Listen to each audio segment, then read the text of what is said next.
How to fix Windows cannot find AMD Software Installer. 1. Tweak controlled folder access settings. To do so, try some ownership taking tool on the web. 2.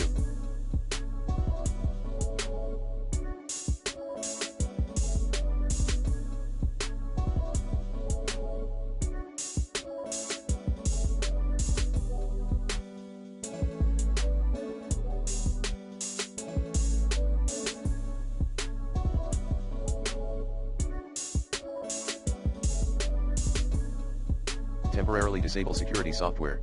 3.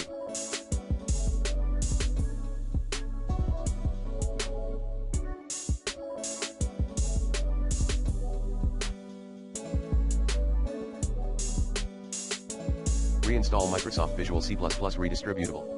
4.